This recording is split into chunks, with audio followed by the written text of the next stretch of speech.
Oke, kita lanjut pelajaran kita tentang mata, ya kan? Pertemuan sebelumnya kita sudah membahas tentang cahaya. Jadi cahaya itu berhubungan dengan indera penglihatan kita, ya kan? Kalau kamu mau lihat benda, benda tersebut harus terkena cahaya dulu, baru bisa kamu lihat, ya kan? Makanya yang pertama kita pelajari adalah cahaya, sifat-sifat cahaya. Jadi lanjut ke bagian indera penglihatan. Yuk. Yang kemarin udah kita bahas bagian-bagian mata luar, ya kan? Bagian mata luar ada yang pertama, apa namanya ini? Alis, ya kan? Yang di atas ini adalah alis mata, nih. Alis mata yang berfungsi melindungi mata dari keringat yang menuju ke mata, melindungi mata dari air atau keringat yang menuju mata. Kalau kita kelelahan, dahinya keringatan, nah, supaya jangan langsung masuk ke mata, ini ada fungsinya ini. Oke, yang kedua, si kelopak mata. Yuk, mana yang kelopak mata? Siapa masih ingat? Ini ya, yang ada lipatannya, ya kan? Nih, nomor 2. Ini yang membuat mata kita bisa menutup. Nah, kalau mata kita berulang kali menutup, itu fungsinya untuk apa? Membasahi mata kita supaya tidak kering. Coba siapa tahan buka matanya nggak kedip sampai berapa lama? Coba lama-lamaan. Bisa tahan 1 menit. Nah, ini udah mulai perih nih. Kalau perih berarti dia udah mulai kering. Makanya mata kita harus terus-terus berkedip. Itu tandanya kalau terlalu lama terbuka, mata kita kering, perih dia lama-lama, ya. Jadi fungsi kelopak mata supaya kita bisa menutup mata, yaitu supaya mata kita basah. Lalu apalagi? Mengiring kotoran keluar mata dan mengistirahatkan mata. Tidur tutup mata, jadi itu juga mengistirahatkan mata kita. Lelah itu matanya setiap hari lihat cahaya, capek dia. Kamu juga main handphone jangan terlalu lama. Cahayanya, ya kan, bisa membuat mata lelah, nanti lama-lama rabun. Oke? Jadi harus kalau tidur tepat waktu. Kalau main handphone itu jangan terlalu lama. Oke, itu mata bagian luar. Nah, sekarang kita masuk ke mata bagian dalam. Oke. Apa-apa saja bagian-bagian dari mata kita? Nah, yang pertama, nih dia, ada sklera. Sklera yang nomor 1, coba yang di rumah baca si Jason Sebastian. Sklera merupakan lapisan terluar yang sangat kuat dan berwarna putih. Bagian sklera yang berwarna bening disebut kornea, yang berfungsi menerima dan meneruskan cahaya yang masuk ke mata.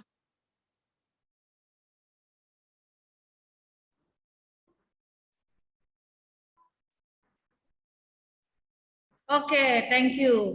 Ini adalah sklera. Sklera itu yang mana? Merupakan lapisan terluar yang kuat. Nih, bagian mata kita. Bagian luar ini, di dalam mata yang putih itu, ya kan? Yang berwarna putih katanya. Nih, itu adalah sklera. Bagian ini kuat dan warnanya putih. Fungsinya apa? Ini berfungsi menerima dan meneruskan cahaya yang masuk ke mata. Kan mata kita mau menerima cahaya kan? Jadi bagian yang berwarna putih ini atau bening disebut kornea. Berfungsi menerima dan meneruskan cahaya masuk ke mata. Nih bagian luar yang putih dan kuat berwarna bening disebut kornea. Berfungsi menerima dan meneruskan cahaya yang masuk ke mata. Jadi kornea itu bagian dari sklera ya. Sklera berwarna putih. Terus bagian sklera ada yang warna bening. Yang warna bening itu kita sebut kornea. Kornea fungsinya menangkap cahaya. Kalau pada indera pendengaran yang menangkap getaran apa? Pertama sekali. Apa namanya nih? Apa yang menangkap getaran pertama sekali? Apa Jason? Daun telinga. Hah? Daun telinga. Kan yang pertama sekali mendapatkan atau menangkap getaran daun telinga kan? Nah, kalau dari mata, yang pertama sekali dia menerima dan meneruskan cahaya itu ini adalah si kornea. Oke? Lalu yang kedua, masuk ke nih, pupil nomor 2. Quincy, yuk baca Quincy. Kuat suaranya ya. Quincy, semua buka kamera, nggak usah tutup kamera. Pupil merupakan lubang di tengah iris berfungsi mengatur banyaknya cahaya yang masuk ke mata. Oke, thank you. Ada bagian yang kedua, yaitu pupil. Pupil ini merupakan lubang di tengah iris. Fungsinya mengatur banyaknya cahaya yang masuk ke mata. Yuk, yang mana itu yang pupil? Coba perhatikan mata yang di slide. Yang hitam yang di tengah. Kalau kamu kacaan pernah nggak lihat matanya di kaca? Ada kan yang hitam di tengah kan? Pinggir-pinggirannya misalnya ada yang punya mata coklat, yang punya mata hitam juga nampak itu kelihatan di tengah-tengah hitam, paling hitam dia. Itu adalah apa tadi namanya? Pupil, ya. Kalau di slide ini dia yang di tengah ini warna hitam, tepat di tengah, fungsinya tadi mengatur banyaknya cahaya yang masuk. Jadi nggak semua cahaya itu masuk ke dalam mata, diatur oleh si pupil, ya, diatur oleh si pupil. Kalau misalnya kamu lihat cahaya yang sangat silau, kan pasti matamu nggak sanggup lihatnya kan, pasti menutup kan. Nah, itu dia. Pupil hanya bisa memasukkan cahaya tidak terlalu banyak, yang sesuai saja.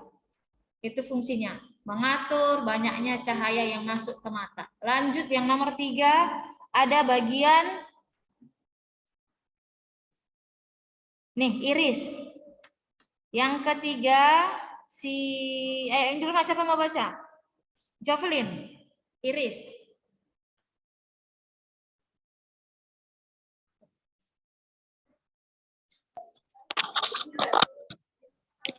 Iris berfungsi mengatur besar kecilnya pupil serta memberi warna mata. Iris, ini yang mengatur besar kecilnya pupil serta memberi warna mata. Yuk, yang mana iris di sini? Yang berwarna ini kan? Kalau orang luar negeri itu biasanya warna irisnya itu apa? Biru, ya kan? Yang berwarna biru. Terus kalau orang Indonesia biasanya, nah ini iris yang berwarna ini. Ini iris, ya kan? Yang di tengah tadi apa ini? Yang warna hitam? Pupil, ya kan? Oke, bisa ya. Jadi iris tadi fungsinya apa? Mengatur besar kecilnya pupil. Nih, pupil ini diatur besar kecilnya oleh si iris dan memberi warna pada mata. Oke. Lanjut, yang bagian keempat ada mana yang keempat? Lensa mata.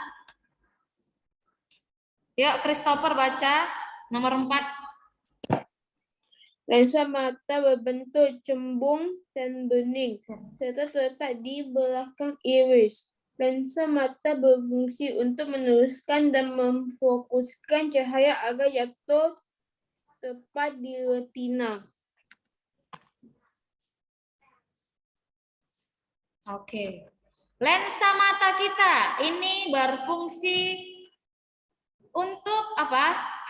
Meneruskan dan memfokuskan cahaya agar tepat jatuh di retina. Jadi lensa mata itu di belakang dari iris kita, ya. Ini bagian yang bulat besar dan cembung ini adalah lensa mata. Jadi di bagian belakang iris ya, berfungsi untuk meneruskan dan memfokuskan cahaya agar jatuh di retina ya. Nomor 5 ada otot mata. Ya, siapa yang di sekolah ya, di rumah? Si Jevoniko, yuk Jevoniko. Di sekolah si Grace lah. Nomor 5, otot mata. Otot mata berfungsi untuk menambahkan bola mata pada dinding dalam rongga mata dan menggerakkan bola mata. Nah, ini otot. Jadi di mata kita itu ada otot. Supaya apa? Supaya mata kita itu tetap di sini, di kepala kita. Nggak keluar, nggak lompat matanya. Ya, lari-lari kamu berhenti tiba-tiba matanya nggak keluar. Itu karena ada apa? Otot mata. Ya, terus juga untuk apa? Supaya kamu bisa lihat kanan dan kiri. Supaya matanya bisa bergerak. Kanan, kiri, atas, bawah, bisa keliling matanya. Ya, itu fungsi dari otot mata. Nomor 6 ada si koroid. Koroid, coba baca Vanessa.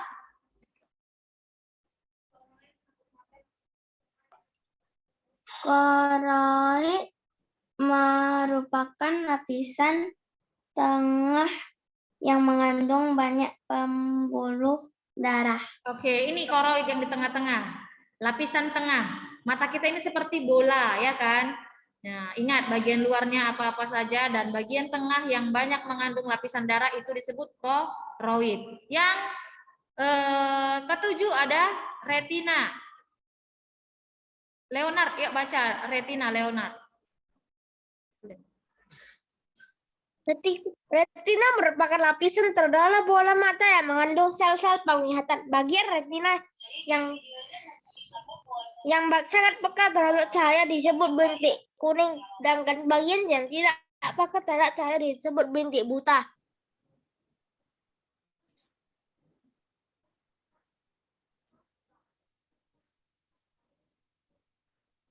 Nah, ini yang bagian penting dalam mata. Ada retina. Merupakan lapisan terdalam, ya. Ini di bagian dalam dari bola mata kita mengandung sel-sel penglihatan. Oke, bagian retina ini sangat peka terhadap cahaya, disebut bintik kuning. Ini yang warna kuning, ya. Di situ kita sebut dia bintik kuning, bintik yang peka terhadap cahaya. Ada yang tidak peka terhadap cahaya, kita sebut dia bintik buta. Oke, yang peka terhadap cahaya bintik kuning, yang tidak peka terhadap cahaya disebut bintik buta. Jadi saat kamu melihat, masuk ke dalam sampai ke retina. Oke, di retina nanti dia akan kamu lihat. Di situ nanti harus fokus jatuh di retina supaya kamu bisa lihat benda dengan jelas. Ya, merupakan lapisan terdalam bola mata yang mengandung sel-sel penglihatan. Terakhir nomor 8. Si Rain, yuk Rain Cang. Kuat ya suaranya Rain. Ya, bisa di-unmute. Unmute.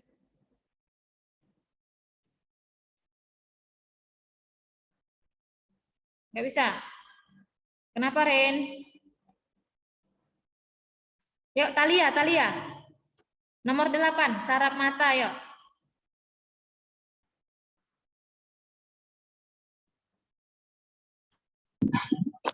Saraf mata berfungsi meneruskan rangsang cahaya yang diterima sel-sel reseptor ke susunan saraf pusat di otak.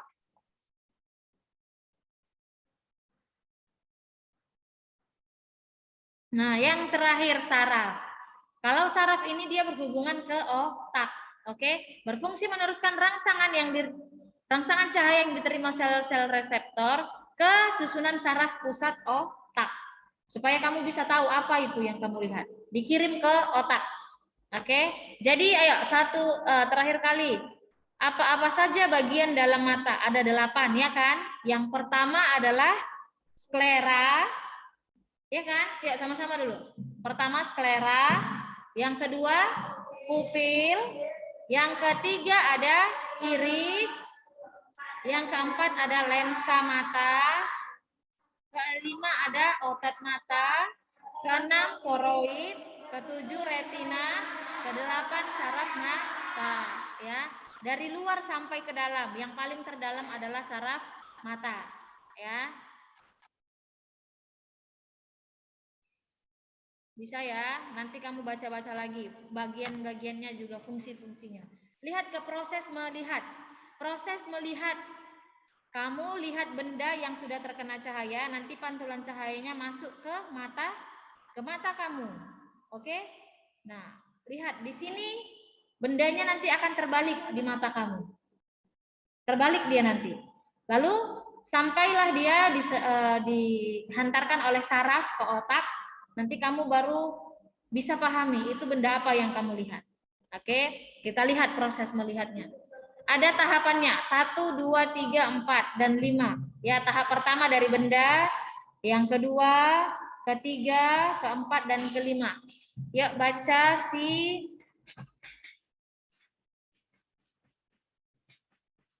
Ruby, yuk Ruby.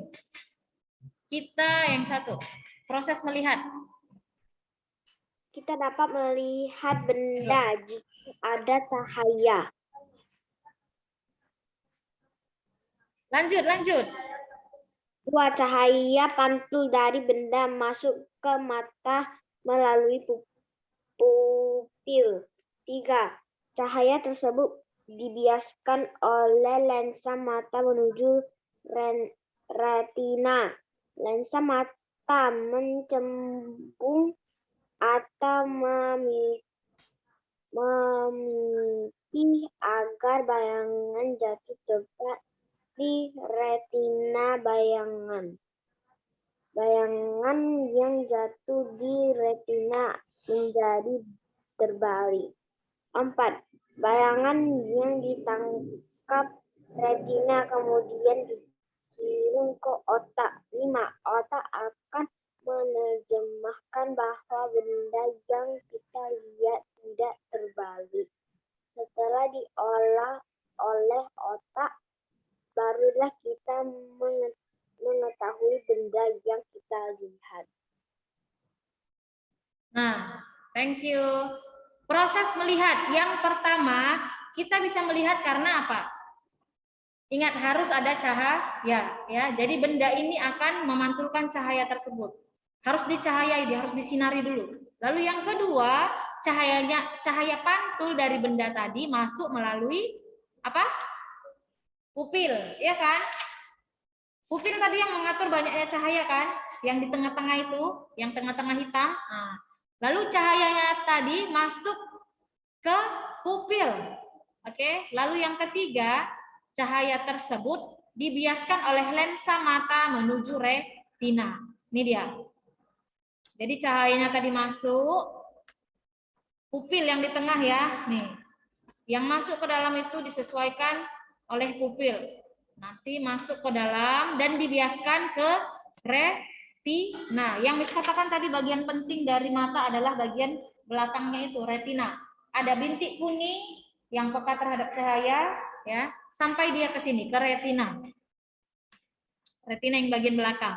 Bayangan jatuh tepat di retina itu dia nanti terbalik. Makanya pohonnya terbalik. Oke? Atau ini gambar yang pertama tadi. Jadi sudah masuk dari pupil, nih, diatur di tengah-tengah, tepat jatuh dia di retina, nih di saraf ada retina, kalau yang kuning peka terhadap cahaya. Nah, di sini bendanya itu akan terbalik. Kemudian keempat, nih, bayangan yang ditangkap retina kemudian dikirim ke otak. Sudah sampai di retina, nanti dia dikirim ke otak. Pakai apa tadi? Saraf, ya kan? Otak akan menerjemahkan bahwa benda yang kamu lihat tadi itu sudah tidak terbalik. Di otak bendanya sudah kembali lurus, nggak terbalik lagi, ya. Dan otak yang akan menerjemahkan benda apa itu. Kalau kamu udah sering lihat, makanya kamu tahu nama bendanya, ya. Kalau kamu masih pertama kali lihat benda apa misalnya, kamu ingat dulu dia namanya apa. Nanti diingat di otak, kamu lihat sekali lagi, kamu udah tahu namanya. Sama seperti kamu kenalan sama orang baru, ya kan? Ketemu sama teman baru, misalnya si Edward baru ketemu sama si Darren. Nanti dikirim dari mata sampai ke retina, nanti di retina sampaikan dia ke otak. Nah, di otak kamu udah ingat, ini yang wajahnya seperti ini si Darren. Besok kalau ketemu lagi, berarti udah tahu itu namanya Darren, ya kan? Tuh. Oke, ini dia proses melihat. Ada yang mau ditanya? Sudah paham? Yang di rumah? Ken Nelson? Proses melihat yang pertama tadi, bendanya harus memantulkan cahaya. Lalu cahayanya masuk ke pupil.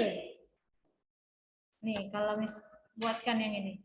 Bendanya harus memantulkan cahaya, harus ada cahaya. Masuk melalui pupil ini yang kecil, ya kan? Nanti dari pupil akan disampaikan atau dibiaskan ke retina bagian belakang. Karena di retina itu banyak saraf penglihatan. Di retina bendanya apa ini? Gimana bendanya? Terbalik. Lalu dari retina akan disampaikan ke otak pakai saraf pendengaran. Nanti di otak akan diterjemahkan. Barulah kamu tahu benda apa itu. Oke, bisa ya? Ada yang masih kurang paham? Tidak. Oke. Kalau sudah tidak ada yang mau ditanya, kita lanjut. Kalau ini kita masuk ke gangguan penglihatan. Coba baca sih. Thomas Pandawa yuk. Thomas Pandawa, kuat suaranya. Gangguan penglihatan.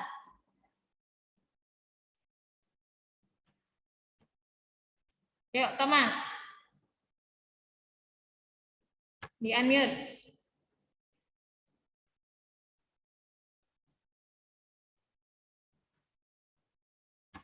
Di unmute. Oke. Baca gangguan penglihatan.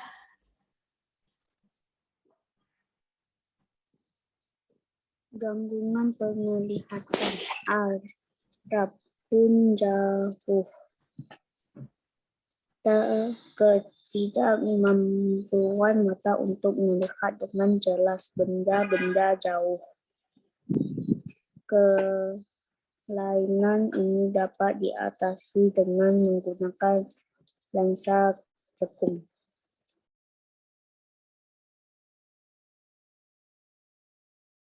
Lanjut, teruskan aja sampai habis.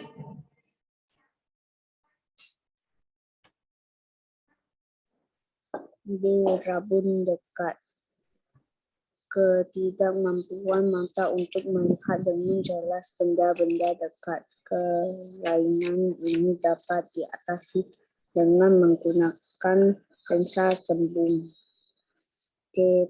Penyakit mata tua.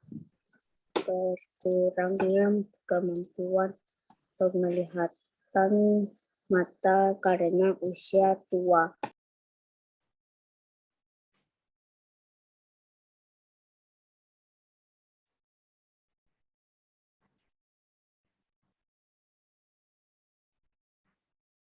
Oke, rabun jauh atau miopia, ini gangguan pada mata.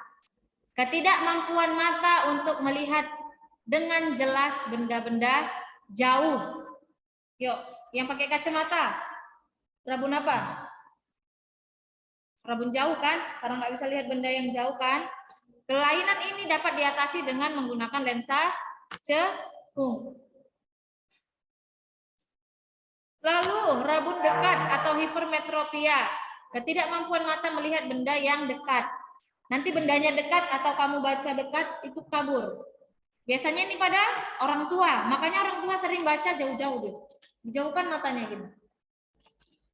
Ya, karena kalau dekat dia rabun, nggak bisa dilihat. Harus jauh dia bisa lihat. Kalau kamu yang masih muda-muda pasti kalau lihat papan tulis yang jauh rabun ya kan?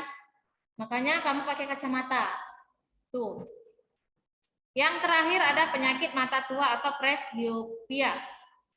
Ini berkurangnya kemampuan penglihatan mata karena sudah tua.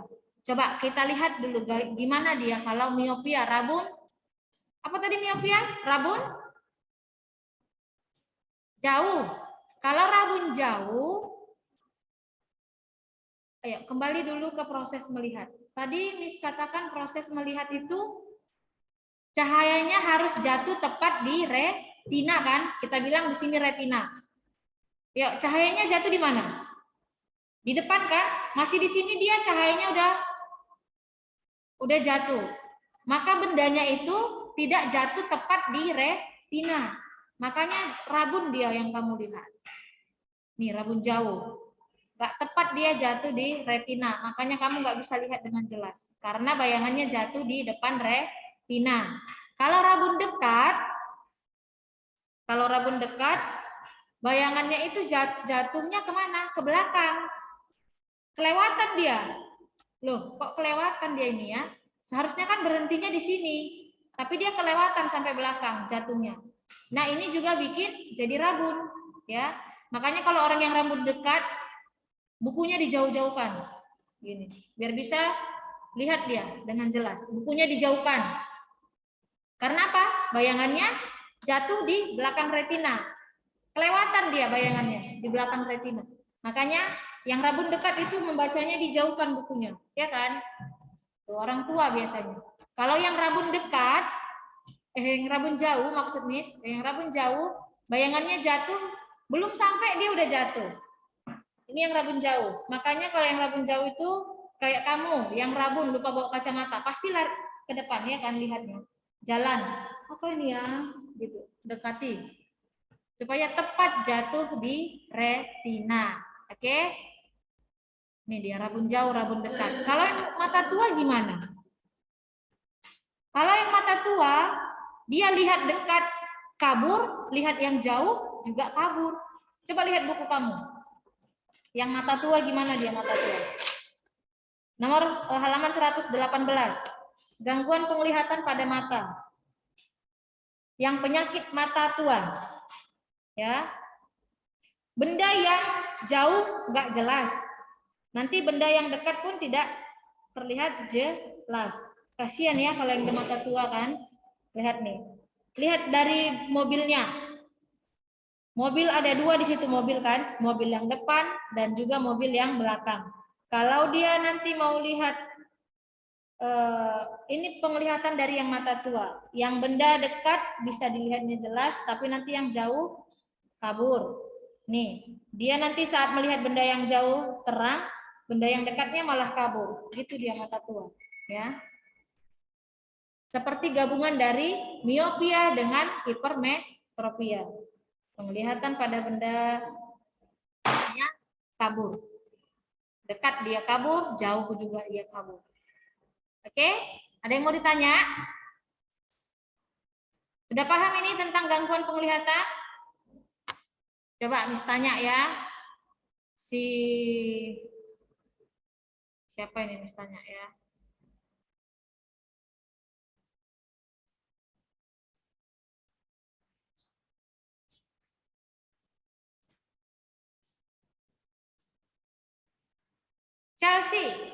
Chelsea Flawina. Ini Ya, miopia tadi apa Chelsea Flawina? Rabun jauh. Kalau rabun jauh gimana? Kalau rabun jauh, bayangannya jatuh di mana? Jatuh di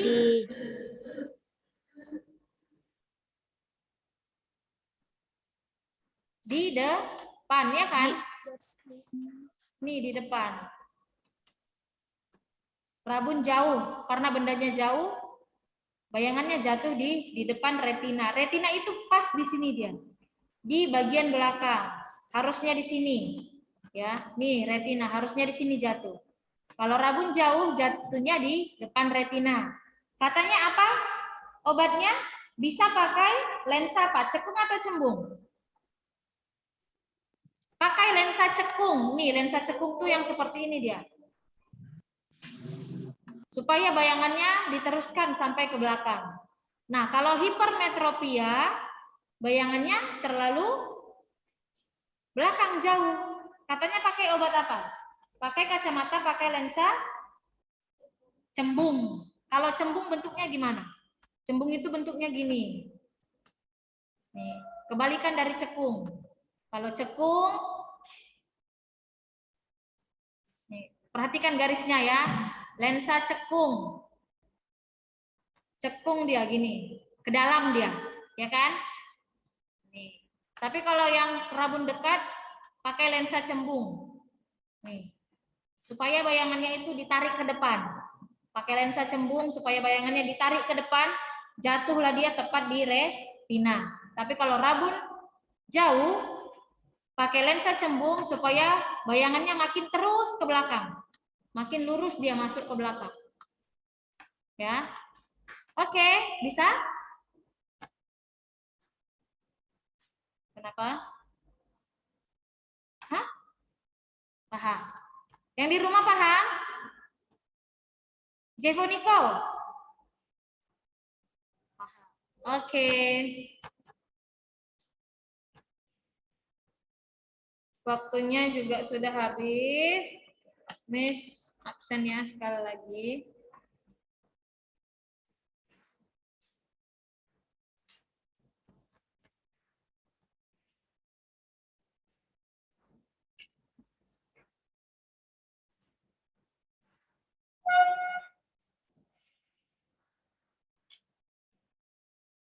Oke, baik kelas 4D.